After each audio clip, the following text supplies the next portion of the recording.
Hello friends, welcome back to my channel. मेरा नाम है मीना मलिक और आपका मेरे यूट्यूब चैनल पर हार्दिक स्वागत है। अब तक हम पढ़ चुके हैं एक्सरसाइज 1.1, 1.2, 1.3, जिसमें हमने एग्जाम्पल्स भी उनके और साथ में हर एक क्वेश्चन भी डीपली एक्सप्लेन किया है और डिस्कस किया है। तो अगर आपको उनसे रिलेटेड कोई भी क्वेरी है या कोई भी प्रॉब्लम है तो आप कमेंट बॉक्स में उसके बारे में कमेंट कर सकते हैं। तो आज हम पढ़ेंगे 1.4 एक्सरसाइज के रिलेटेड कंसेप्ट।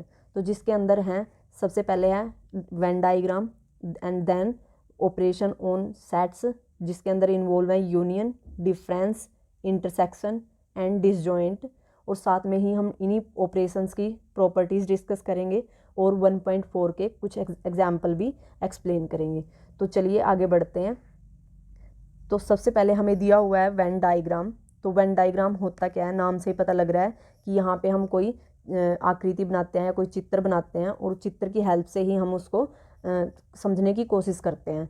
तो यहाँ पे पहले इसकी डेफिनेशन समझ लेते हैं। Most of the relationship between sets can be represented by mean of diagram which are known as Venn diagram. तो अगर हमारे पास मान लो दो या दो से ज़्यादा हमारे पास सेट हैं तो हम उनको रिप्रेजेंट कर, उनके जो रिलेशन है उनके रिलेशन को रिप्रेजेंट करने के लिए वेन डाइग्राम को यूज़ करते हैं। तो वेन डाइग्राम सबसे पहले किसने डिज़ाइन किया था? तो सबसे पहले डिज़ाइन किया था इंग्लिश लॉजिशियन ने, ठीक है। और वो उसका नाम था जॉन वैन। इन्हीं के नाम पे इनका नाम पड़ गया वेन डाइग्राम, ठीक है। और जो वेन डाइग्राम होता है उसको हम कैसे रिप्रेजेंट करते हैं? इसके अंदर हम एक रेक्टेंगल लेते हैं जिसको हम यूनिवर्सल सेट बोल देते हैं और साथ में दो सेट ले लिया, जो मान लिया कि जो यूनिवर्सल सेट है उसके सब सेट है, मीन्स उसी के अंदर एग्जिस्ट करते हैं, ठीक है। तो ए और बी हमने दो सबसेट ले लिया, उनको सर्कल की हेल्प से रिप्रेजेंट कर दिया। तो ऐसी ही रिप्रेजेंटेशन को हम बोलते हैं वेन डाइग्राम। तो चलिए आगे बढ़ते हैं। ये हमने पढ़ लिया basic concept of when diagram. तो आगे हमें दिया हुआ है यहाँ पे ऑपरेशन ऑन सेट्स। तो सबसे पहले हमें ये समझना है कि ऑपरेशन होते क्या हैं।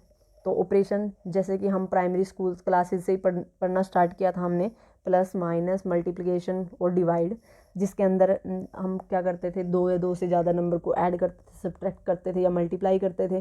तो उनको भी क्या बोलते हैं, वो भी तो ऑपरेशन ही होते हैं, ठीक है। तो ऐसे ही हम सेट्स के ऊपर भी यही ऑपरेशन लगाएंगे, बस यहाँ पे उनका नाम बदल जाएगा। तो जहाँ प्लस है वहाँ यूनियन हो जाएगा, जहाँ पे डिफरेंस है वो माइनस है वो डिफरेंस हो जाएगा और इंटरसेक्शन हो जाएगा, ठीक है। तो अब हम इसके बारे में डिस्कस करते हैं वन बाय वन। तो जो हमें फर्स्ट दिया हुआ है, फर्स्ट में दे रखा है यूनियन ऑफ सेट्स, कि जो दो या दो से ज़्यादा अगर हमें यूनियन सेट्स दे दें तो उनकी यूनियन कैसे निकाल लेंगे हम। तो यूनियन को आप मान के चलो कि वो प्लस जैसा ही होता है, ठीक है। बस यहाँ पे हम क्या करते हैं, यहाँ पे जो कॉमन एलिमेंट होता है उसको हम एक बार लिखते हैं, ठीक है। और इसको हम रिप्रेजेंट करते हैं किससे? इसको हम रिप्रेजेंट करते हैं यू से, और इसको लिखा जाता है ए यू बी और पढ़ा जाता है ए यूनियन बी के तौर पे, ठीक है। तो चलिए आगे हम इससे रिलेटेड एग्जाम्पल डिस्कस करते हैं। तो हमें दिया हुआ है 12th एग्जाम्पल, जिसके अंदर हमें क्या निकालना है, ए यूनियन बी ही निकालना है। तो यहाँ पे हमें दे रखा है कि जो ए है वो उसके अंदर 4 एलिमेंट है। वो 4 एलिमेंट कौन कौन से हैं? 2, 4, 6, 8। और बी है जो उसके अंदर भी 4 एलिमेंट हैं, जिसके अंदर है 6, 8, 10 और 12। और अब हमें इसका यूनियन निकालना है। तो यूनियन अभी मैंने आपको बताया जैसे कि वो क्या होता है, सम जैसा ही होता है। तो यहाँ पे हमारे पास जो ए सेट दे रखा है उसके अंदर भी 4 हैं, 2, 4, 6 और 8।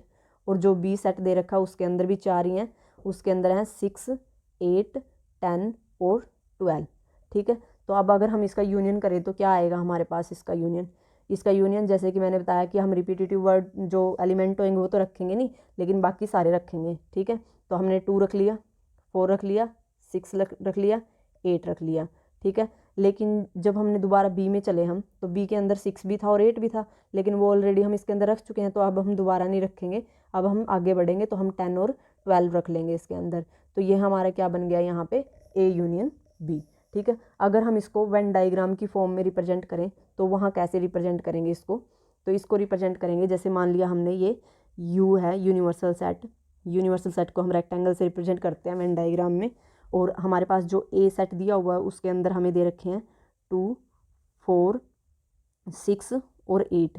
और जो सेकंड दिया हुआ है उसके अंदर है 6, 8, 10, 12, ठीक है। तो यहाँ पे ए सेट है हमारा ये वाला, और जो बी सेट है वो है ये वाला, ठीक है। तो यहाँ पे क्या दिख रहा है कि जो यूनिवर्सल सेट है उसके अंदर क्या है, 2 भी है, 4 भी है, 6 भी है, 8 भी है और 10 भी है और 11 भी है, ठीक है। तो उसमें से हमने ए को अलग निकाल दिया, बी को अलग निकाल दिया इस सर्कल की हेल्प से। तो ये हमारा ए है जिसके अंदर 2, 4, 6, 8 है, और ये हमारा बी है जिसके अंदर हमारे पास 6, 10, 8 और 12 है, ठीक है। तो अब यहाँ पे हमारे 2 ऑपरेशन कंप्लीट हो जाते हैं। तो 2 ऑपरेशन कौन कौन से, एक तो ए यूनियन बी की हेल्प से हमने यूनिवर्सल सेट निकाल दिया, और जो बीच में कॉमन पॉइंट है, कॉमन पॉइंट मीन्स 6 और 8 है, ये हमारा, इसको हम बोलते हैं इंटरसेक्शन ऑपरेशन। क्या बोलते हैं, इंटरसेक्शन ऑपरेशन। तो चलिए आगे बढ़ते हैं, होप सो कि आपको अच्छे से समझ में आया हो। आगे हमें दिया हुआ है 13 एग्जाम्पल। 13 एग्जाम्पल में दे रखा है ए यूनियन बी। ए के अंदर जो हमारे एलिमेंट हैं वो हैं vowels of alphabet A, E, I, O, U, और ऐसे ही बी है, बी के अंदर हमें दिया हुआ है ए, आई, यू। तो हमें ये यहाँ पे शो करना है कि जो ए का यूनियन बी के साथ निकालेंगे वो हमारा बराबर आएगा ए के। मीन्स ए यहाँ हमारा कैसा काम कर रहा है, यूनिवर्सल सेट की तरह। जैसे यहाँ पे हमें ए दिया हुआ है जिसके अंदर हमें वावल्स दे रखे हैं ए, ई, आई, ओ, यू, ठीक है। तो अब यहाँ पे जो ए है ना वो उन सभी सेट का यूनिवर्सल सेट है जिनके अंदर सिर्फ ये वाले एलिमेंट है, चाहे किसी के अंदर एक है या 2 है या 3 है। तो अब जो हमें बी दिया हुआ है उसके अंदर सिर्फ 3 ही एलिमेंट हैं, कौन कौन से, ए, आई और यू, ठीक है। तो अब ये ए भी इसके अंदर एग्जिस्ट कर रहा है, आई भी और यू भी। तो हमारा यहाँ पे ए यूनियन बी क्या बनेगा, रिपीटिव वर्ड तो हमें यूज़ करने ही नहीं एलिमेंट्स, तो हम यहाँ पे ए, ई, आई, ओ, यू रख देंगे इसका यूनियन। तो वो किसके इक्वल आया, सारे एलिमेंट वही तो हैं जो ए में थे, तो ये ए के बराबर ही आ गए यहाँ पे। तो हमने प्रूफ भी कर दिया यहाँ पे, ठीक है। तो इसका मतलब यहाँ पे जो ए है वो कैसा है, वो एक यूनिवर्सल सेट है किसके लिए, बी के।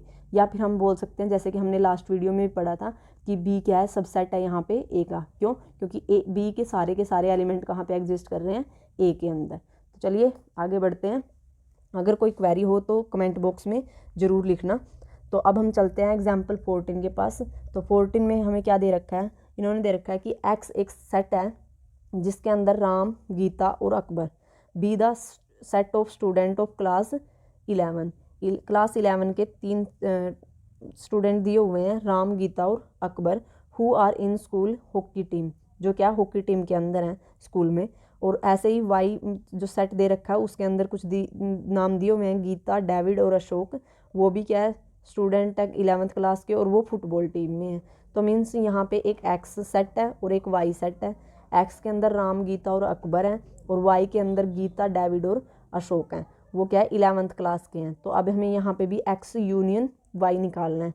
तो यहाँ पे क्या कैसे करेंगे, तो पहले में राम है, गीता है, राम, गीता और अकबर है, राम, गीता और अकबर, ठीक है।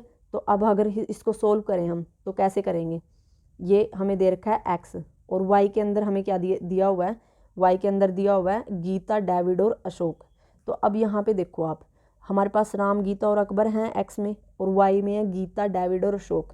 हमने देखा दोनों में कि गीता जो था वो दोनों में था, ठीक है। अगर हम इसका यूनियन लिखेंगे तो उसके अंदर तो सभी एलिमेंट आएंगे, लेकिन गीता 2 बार आ रही है तो हमें 1 बार डाल देंगे उसके अंदर।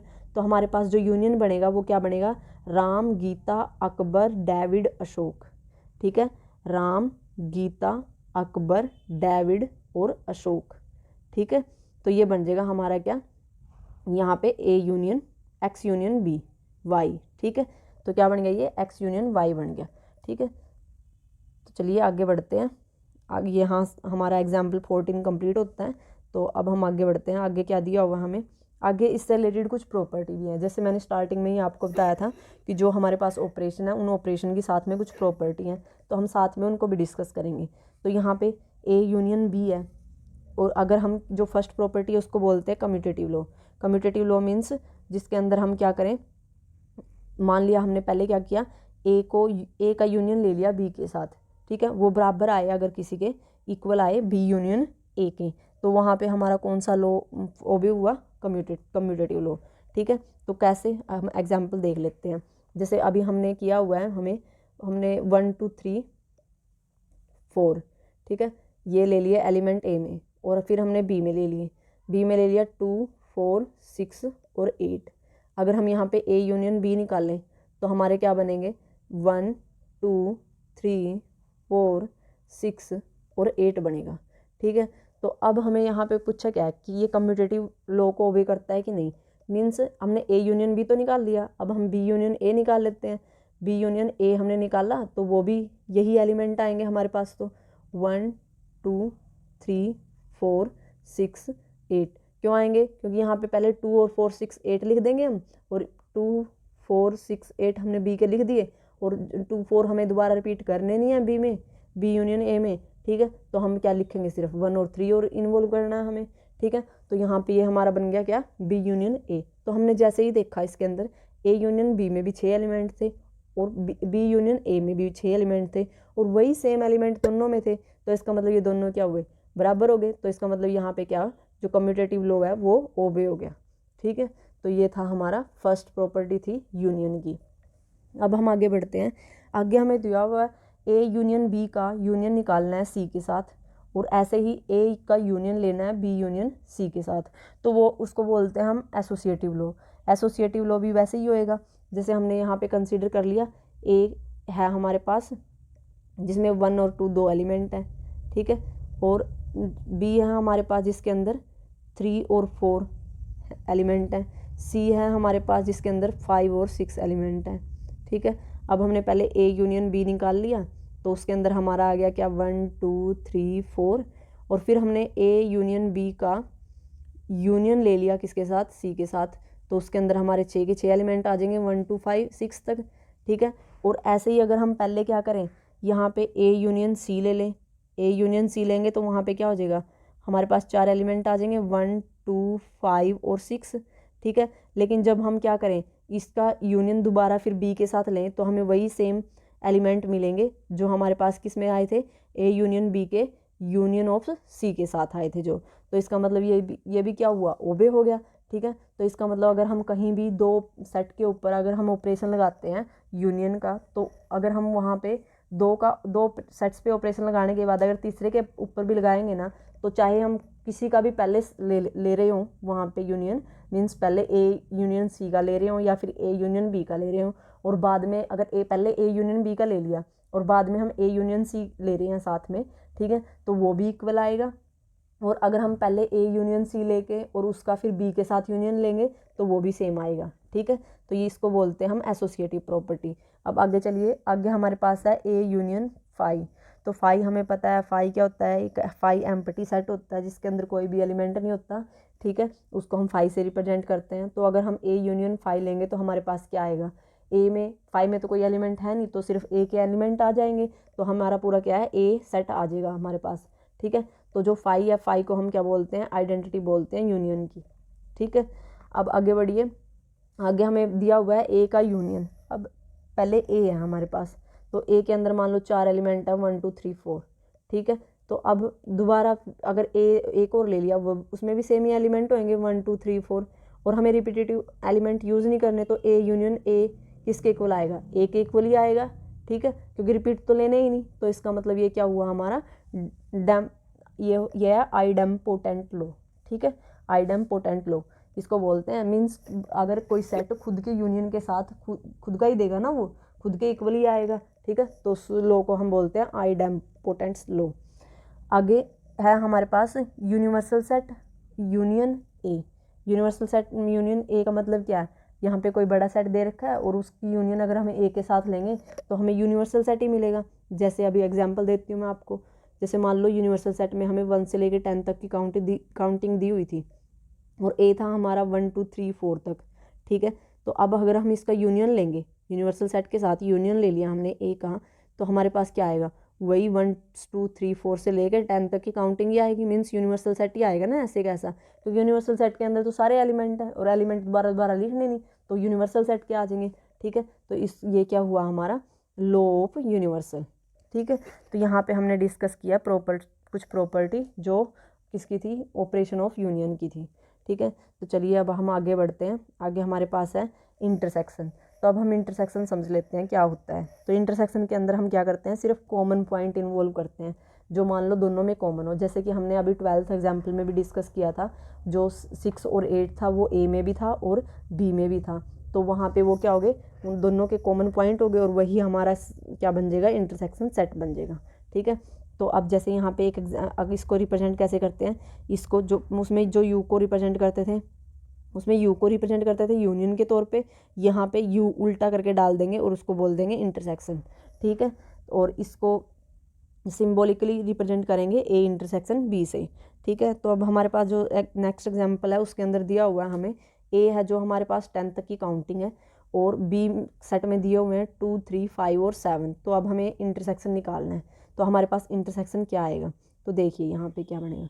तो हमारे पास जैसे ए क्या था 1 से लेके 10 तक की काउंटिंग है, और बी हमारे पास दिया हुआ है यहाँ पे 2, 3, 5 और 7। Intersection means common point. Common point क्या आएंगे दोनों में, 2 भी कॉमन है, 2 दोनों में है ना, 1 तो सिर्फ ए में था तो वो तो आएगा नहीं, 2 ए में भी है बी में भी है तो हमने रख लिया। आगे 3 ए में भी है और बी में भी है, वो भी रख लिया। 4 ए में है बट बी में नहीं है, उसको छोड़ देंगे। ऐसे ही 5 ए और बी दोनों में है तो उसको रख लेंगे। 6 सिर्फ ए में है तो उसको छोड़ देंगे। फिर 7 बी में है तो और ए में भी है तो हमने रख लिया, और आगे ऐसा कोई भी एलिमेंट नहीं है जो दोनों में हो।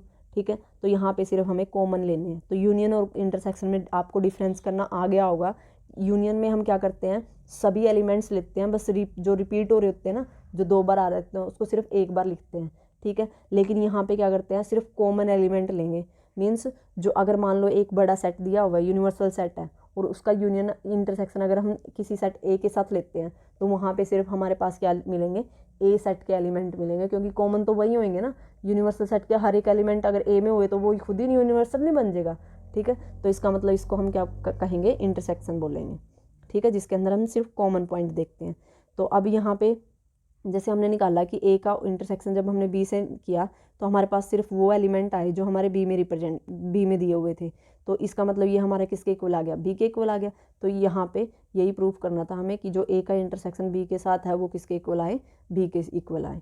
ठीक है, ये देखिए। तो चलिए आगे बढ़ते हैं। आगे हमें क्या दिया हुआ है, यहाँ पे आगे दिया हुआ है डिसजॉइंट ऑफ सेट। अब हम इंट में हम क्या पढ़ते हैं, डिसजॉइंट में हम जैसे इंटरसेक्शन ले रहे थे तो वहाँ पे कुछ कॉमन पॉइंट आ रहे थे तो वो इंटरसेक्शन बन गया था, हमारा इंटरसेक्शन का सेट आ गया था।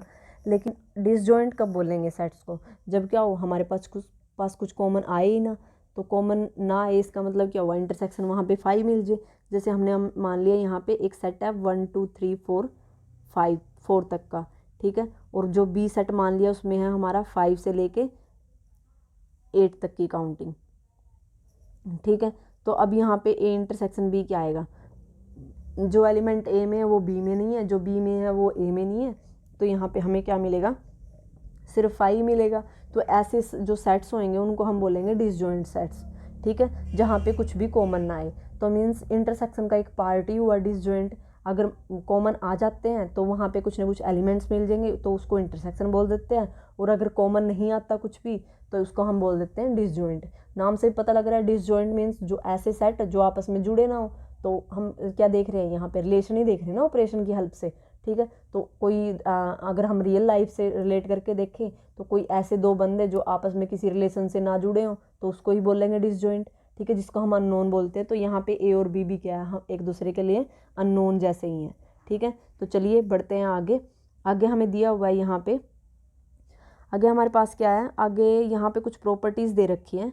वो प्रॉपर्टीज़ किसकी है, इंटरसेक्शन की, मीन्स डिसजॉइंट की भी सेम ही है। ठीक है, तो चलिए इसमें अब आगे बढ़ते हैं हम। तो यहाँ पे दिया हुआ है हमें कि जो ए इंटरसेक्शन बी है ना वो इक्वल आएगा बी इंटरसेक्शन ए के। मीन्स ये भी कम्यूटेटिव लॉ को ओबे करेगा, जैसे हमने यूनियन में पढ़ा वैसे इसके अंदर। तो मीन्स दोनों सेम आने चाहिए इंटरसेक्शन। अब जैसे मान लो ए मान लिया हमने 1 से लेके 10 तक की काउंटिंग। ठीक है, और ऐसे ही हमने बी मान लिया, बी में मान ले रखे हमने 1 से लेके 6 तक की काउंटिंग। ठीक है, तो यहाँ पे ए इंटरसेक्शन बी क्या आया हमारा, जो दोनों में कॉमन हो। तो 1 से लेके 6 तक की काउंटिंग तो दोनों में है ना, तो हम 1 से लेके 6 तक की काउंटिंग लिख लेते हैं। तो यहाँ पे ए इंटरसेक्शन बी है ना जो हमारा, वो क्या आया 1 से 6। अगर हम ऐसे ही बी इंटरसेक्शन ए लें तो बी इंटरसेक्शन ए में भी तो वही आएंगे ना वो एलिमेंट जो ए में भी है और बी में भी है, और ए और बी में सिर्फ 1 से लेके 6 तक के एलिमेंट ही हैं। तो तो यहाँ पे वो क्या आ गया, बी ए इंटरसेक्शन ए, वो भी 1 से 6 आ गया। तो ये दोनों क्या हो गए, इक्वल हो गए। इक्वल हो गए तो इसका मतलब कम्यूटेटिव लॉ को ओबे करते हैं। ठीक है, जैसे कि हमने लास्ट में यूनियन में पढ़ा था, यूनियन में क्या थे, सारे लेने थे हमें, बस जो रिपीटेटिव एलिमेंट थे वो छोड़ने थे, और यहाँ पे हमें क्या करना है, सिर्फ कॉमन पॉइंट लेने हैं। ठीक है, तो यहाँ पे हमारा कंप्लीट होता है कम्यूटेटिव लॉ। अब हम चलते हैं सेकेंड लॉ की तरफ, जो जिसका नाम है एसोसिएटिव लॉ। तो अब जैसे हमने यूनियन में पढ़ा था एसोसिएटिव लॉ, ऐसे ही हम इंटरसेक्शन में भी इसको डिस्कस करते हैं। तो इसको डिस्कस करने के लिए हमें चाहिए कुछ एग्जाम्पल। तो हम इसको डिस्कस करते हैं ऐसे कि हमने ए मान लिया जिसके अंदर हमारे पास 1 से 3 तक की काउंटिंग है, बी मान लिया जिसके अंदर हमारे पास 2, 3 और 4 है, और सी मान लिया हमने वो जिसके अंदर हमारे पास 3, 4 और 5 है। ठीक है, अब हमें यहाँ पे क्या करना है, हमें यहाँ प्रूफ करना है कि ए का इंटरसेक्शन बी के साथ जब लेंगे और फिर बाद में उसको सी के साथ लेंगे, वो बराबर आना चाहिए किसके साथ, जब हम ऑलरेडी बी का इंटरसेक्शन सी के साथ ले चुके होंगे और उसका इंटरसेक्शन फिर बाद में ए के साथ लेंगे। तो ठीक है, तो अब हम पहले ले लेते हैं यहाँ पे ए का इंटरसेक्शन बी के साथ। तो हमारे पास क्या आया, हमने देखा कि इसके अंदर 2 और 3 कॉमन थे दोनों में। ठीक है, तो हमने 2 और 3 रख लिया। फिर हमने लिया यहाँ पे बी इंटरसेक्शन सी। तो बी इंटरसेक्शन सी में क्या था हमारे पास, यहाँ पे 3 और 4। ठीक है, तो हमने यहाँ पे रख लिए 3 और 4। अब जो यहाँ पे ए इंटरसेक्शन बी आया है हमारे पास, उसका इंटरसेक्शन हमें लेना है सी के साथ। तो सी के साथ जब हमने लिया तो यहाँ पे सिर्फ 2 और 3 थे ए इंटरसेक्शन बी में, तो और सी में हमारे पास 3, 4 और 5 था। तो कॉमन पॉइंट सिर्फ 3 था ना दोनों में, तो हमारे पास यहाँ पे ए की एलिमेंट आया वो 3 था। ठीक है, सिमिलरली जब हमने यहाँ पे बी इंटरसेक्शन सी तो ऑलरेडी ले चुके हैं, और यहाँ पे अब हमें ए के साथ लेना है ये, तो A intersection B intersection C के साथ लिया जब हमने, ठीक है, तो वहाँ पे हमें कौन से एलिमेंट मिले, इसके अंदर हमारे पास क्या था, 3 और 4 आए थे। जब हमने ए के साथ देखा इसको तो यहाँ पे सिर्फ 3 और 3 ही कॉमन था दोनों में पॉइंट, तो यहाँ पे हमारा किसके इक्वल आया, 3 के। तो इसका मतलब हमारा ए इंटरसेक्शन बी इंटरसेक्शन जब लेते हैं सी के साथ वो इक्वल है 3 के साथ, 3 के। ठीक है, ऐसे ही जब हम बी इंटरसेक्शन सी ऑलरेडी ले चुके हैं और बाद में हमने ए का इंटरसेक्शन लिया उसके साथ, वो इक्वल है हमारे 3 के। तो इसका मतलब दोनों क्या हो गए, इक्वल हो गए। अगर इक्वल है तो इसका मतलब यहाँ पे एसोसिएटिव लॉ ओबे हो चुका है। ठीक है, तो चलिए आगे बढ़ते हैं। आगे हमारे पास थर्ड लॉ। थर्ड लॉ में जैसे वहाँ पे हमने 5 का यूनियन लिया था किसके साथ, ए के साथ, तो वहाँ पे क्या आया था हमारे पास, अगर उसके साथ कंपेयर करें हम, तो हमारा ए यूनियन 5 आया था ए के इक्वल। क्यों, क्योंकि इसके अंदर कोई एलिमेंट थे नहीं, इसके अंदर मान लो जितने भी एलिमेंट है 5 या 6 है, तो वो ऐसे कैसे उठा के आगे थे, क्योंकि यूनियन में तो क्या था, जोड़ करना था ना। ठीक है, वहाँ पे कॉमन नहीं निकालना था, लेकिन यहाँ पे क्या करना है, हमें कॉमन निकालना है। तो कॉमन निकालना है तो यहाँ पे क्या करेंगे हम, 5 में तो कोई एलिमेंट है ही नहीं, तो ए का ऐसा कोई भी एलिमेंट नहीं है जो 5 में हो, 5 का ऐसा कोई एलिमेंट है ही नहीं जब उसके अंदर, तो वो ए में कहाँ से आएगा। तो इसका मतलब यहाँ पे जो हमारा इंटरसेक्शन आएगा वो किसके इक्वल आएगा, 5 के इक्वल। और 5 यहाँ पे किसकी तरह काम करेगा, आइडेंटिटी की तरह। ठीक है, तो इसको हम बोलेंगे लॉ ऑफ 5। ठीक है, ऐसे ही हम जब ए यूनियन बी लेंगे, ए इंटरसेक्शन बी लेंगे, तो जब हमने ए यूनियन यू लिया था यूनिवर्सल सेट के साथ, तो हमारा वहाँ पे यूनिवर्सल सेट आया था। लेकिन यहाँ पे जब हम इंटरसेक्शन ले रहे हैं ना, तो वहाँ पे तो क्या था, जो ए के अंदर एलिमेंट थे वो यूनिवर्सल सेट के अंदर ऑलरेडी एग्जिस्ट करते थे, तो पूरा का पूरा यूनिवर्सल सेट उठा के अपना यूनियन आ गया था। ठीक है, लेकिन यहाँ पे हमें कॉमन निकालने हैं, तो दोनों में जो कॉमन हो, तो यहाँ पे हमने ए में मान लिया हमने 1, 2, 3, 4 एलिमेंट थे, और यूनियन हमारी 10 तक की काउंटिंग थी, तो क्या आएगा कॉमन, यहाँ पे 1, 2, 3, 4 आएंगे ना। ठीक है, तो यहाँ पे जो हमारा इंटरसेक्शन है वो 1, 2, 3 और 4 के इक्वल आए, तो इसका मतलब यहाँ पे ये हमारे किसके इक्वल आएगा, 1, ए के इक्वल आएगा। ठीक है, तो ये साथ में मैं इनको कंपेयर इसलिए करवा रही हूँ ताकि आप कंफ्यूज ना हो। ठीक है, तो हमने जैसे देखे हैं कि कम्यूटेटिव लॉ को यूनियन भी ओबे करता है और इंटरसेक्शन भी, ऐसे ही एसोसिएटिव लॉ को भी इंटरसेक्शन भी ओबे करता है और यूनियन भी, ऐसे ही लॉ ऑफ 5 और लॉ ऑफ यूनिवर्स भी। ठीक है, लॉ ऑफ 5 किसके इक्वल आया था यूनियन के केस में, लॉ ऑफ 5 यूनियन के केस में इक्वल था यूनियन के इक्वल। ठीक है, मीन्स जो भी सेट गिवन होता है उस सेट के इक्वल। ठीक है, और यहाँ पे इंटरसेक्शन में किसके इक्वल था, 5 के इक्वल। ऐसे ही यहाँ पे जब एक किसी सेट का यूनिवर्सल सेट के साथ यूनियन लेते हैं तो वो यूनिवर्सल सेट के इक्वल आता है, और अगर इंटरसेक्शन लेते हैं तो वो उस सेट के इक्वल आता है जो छोटा है। ठीक है, ओके, चलिए आगे बढ़ते हैं। आगे हमें दिया हुआ इसके अंदर भी आइडम पोटेंट लो। तो आइडम पोटेंट लो है जो, उसके अंदर हमने पीछे भी देखा था कि खुद के साथ यूनियन, तो वो खुद ही आएगा बंदा, क्योंकि दोबारा तो रिपीटेटिव एलिमेंट तो हमें लेने नहीं है यहाँ पे। ठीक है, जब एक सेट का उसी सेट के साथ अगर कुछ यूनियन लेंगे तो वही एलिमेंट मिलेंगे हमें। ऐसे ही कॉमन में भी देख लो। तो अगर हमने मान लिया यहाँ पे ए एलिमेंट ले लिया जिसके अंदर हमारी 1 से लेके 3 तक की काउंटिंग थी। ठीक है, तो दोबारा भी ये वही होएगा 1 2 3, जब खुद ही हो गया ना वो।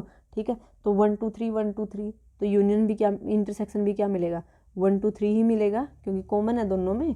ठीक है, सेम यही पॉइंट है, तो ये हमारे किसके इक्वल आएगा, ए के। तो इसको हम बोलते हैं आइडम पोटेंट लॉ। अब हम आगे चलते हैं कि जो डिस्ट्रीब्यूटिव लॉ होता है, ठीक है, ये 2 प्रॉपर्टीज़ में लगता है, साथ में हम इंटरसेक्शन भी लेते हैं यहाँ पे और यूनियन भी लेते हैं।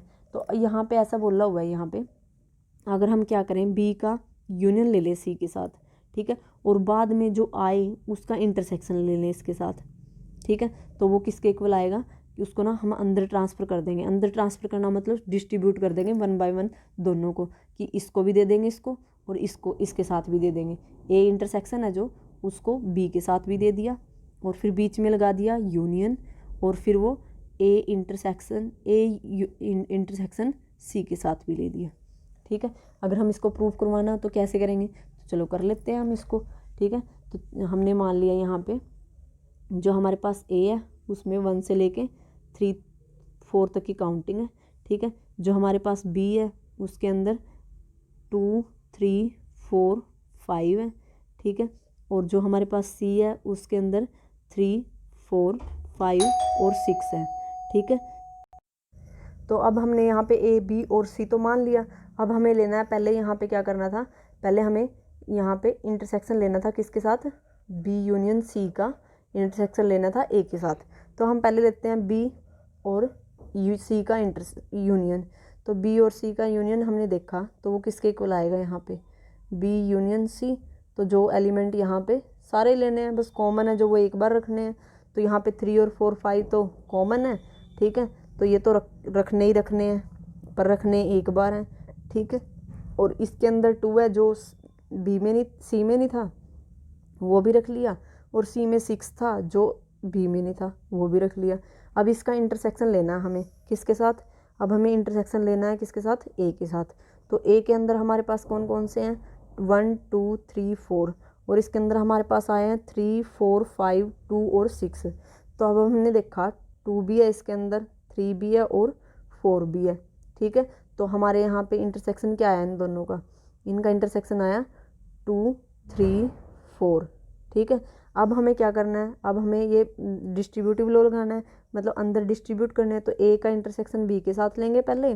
तो ए का इंटरसेक्शन बी के साथ जब हमने लिया तो यहाँ पे हमारे पास क्या आए, 2 3 और 4 आए। ठीक है, और फिर उसका यूनियन हमें लेना है किसके साथ, फिर हमें लेना है यहाँ पे ए इंटरसेक्शन सी में हमारे तो सिर्फ 3 और 4 ही कॉमन है ना, तो यहाँ पे हम 3 और 4 ले लेते हैं।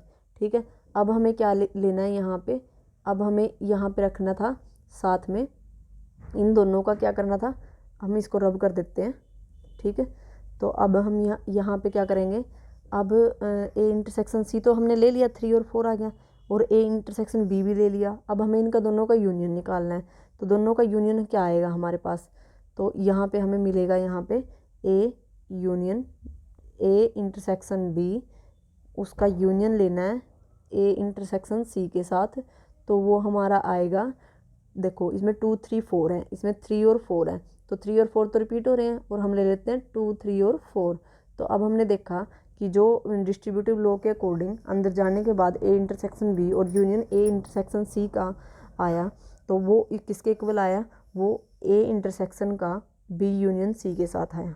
ठीक है, मीन्स बी यूनियन सी का इंटरसेक्शन ए के साथ लिया, तो वहाँ पे जो एलिमेंट मिले वही एलिमेंट हमें ए का इंटरसेक्शन बी और ए इंटरसेक्शन सी के यूनियन के साथ मिले, जो वही मिले। ठीक है, इसका मतलब ये डिस्ट्रीब्यूटिव लॉ को भी ओबे कर रहा है। तो अब हम आगे बढ़ते हैं। अगर आपको इस बारे में कोई क्वेरी हो तो आप इस कमेंट बॉक्स में ज़रूर लिखना। ठीक है, तो चलिए बढ़ते हैं आगे। तो आगे हमें दिया हुआ है यहाँ पे डिफरेंस ऑफ सेट्स, कि जो 2 या 2 से ज़्यादा हमें सेट दिए हुए हैं तो उनका डिफरेंस कैसे निकालते हैं। तो अब हमने इंटरसेक्शन पढ़ लिया जिसमें कॉमन थे, डिसजॉइंट जो इसमें कोई लिंक ही नहीं था आपस में एक दूसरे का, ठीक है। अब हमें डिफरेंस ऑफ सेट निकालना है। तो डिफरेंस क्या होएगा, डिफरेंस मीन्स जो कॉमन है वो छोड़ देंगे, कॉमन वाले यहाँ पे क्या करना है, छोड़ना है, और जो बच जाएंगे वो हमारे क्या बन गए, डिफरेंस बन गया। तो चलिए करते हैं। जैसे यहाँ पे हमें दिया हुआ है कि ए है हमारा 1 से 6 तक की काउंटिंग, और वो है 2, 4, 6 और 8। तो लिख लेते हैं हम 1 से 6 तक की काउंटिंग है हमारे पास ए में, और बी में है हमारे पास 2, 4, 6 और 8। अब हमें ए माइनस बी करना है। तो यहाँ पे एक चीज़ और ध्यान रखनी, जिसमें से माइनस कर रहे हैं सिर्फ उसके एलिमेंट बचेंगे हमारे पास, ठीक है। तो यहाँ पे ए में है 1, 2, 3, 4, 5, 6, और यहाँ पे है 2, 4, 6। तो अगर देखा जाए तो 2 भी है ए में, 4 भी है और 6 भी, ये तो कैंसिल हो गए, ये तो माइनस हो गए वहाँ से। 2 में से 2 गया 0, 4 में से 4 गया 0, 6 में 6 गया 0। तो हमारे पास सिर्फ ए में कौन से एलिमेंट बचे, ए में हमारे पास 1, 3 और 5 बचे, ठीक है। ये हमारा आया ए माइनस बी। अगर हम करते बी माइनस ए, तो बी माइनस ए में क्या आएगा कि हमें बी में से माइनस करने हैं वो एलिमेंट जो ए में है। 1 तो था नहीं तो उसका कोई चक्कर नहीं, 2 था तो हमने काट दिया, 4 था वो भी काट दिया, 6 था वो भी काट दिया, और क्या बचा सिर्फ इसका 8 बचा ना, ठीक है। तो ये आया हमारा बी माइनस ए। तो हम इसमें करते क्या है कि बी, जैसे मान लो ए माइनस बी ले रहे हैं, तो ए में से बी के वो एलिमेंट माइनस कर देंगे जो ए में भी हैं और बी में भी हैं, और जो बाकी बच जाएंगे ए के एलिमेंट, तो वो हमारा डिफरेंस हो गया, ठीक है। ऐसे ही जब हम बी में से माइनस कर रहे हैं ए को, तो उस टाइम पे हम बी के जो एलिमेंट हैं वो काट देंगे जो ए में भी हैं, ठीक है। और बाकी जो बी के एलिमेंट बच जाएंगे कॉमन के अलावा, वो हमारा क्या हो गया, बी माइनस ए हो गया, ठीक है। और ये कम्यूटेटिव प्रॉपर्टी नहीं ओबे करता, और ना ही ये एसोसिएटिव प्रॉपर्टी ओबे करता, क्योंकि यहाँ पे क्या मिल रहा है हमें, ए माइनस बी और बी माइनस ए अलग अलग मिल रहा है ना। तो इसका मतलब ये कम्यूटेटिव तो ओबे करता ही नहीं, और ऐसे ही ये एसोसिएटिव भी ओबे नहीं करता, ठीक है। तो चलिए बढ़ते हैं आगे। आगे हमें क्या दिया हुआ है, तो यहाँ पे आज हमारे कुछ बेसिक कंसेप्ट, जैसे वेन डाइग्राम और Venn diagram, difference of sets, intersection of sets, union of sets, ठीक है। और साथ में हमने कुछ प्रॉपर्टीज़ भी पढ़ी जो ऑपरेशन की थी, ठीक है।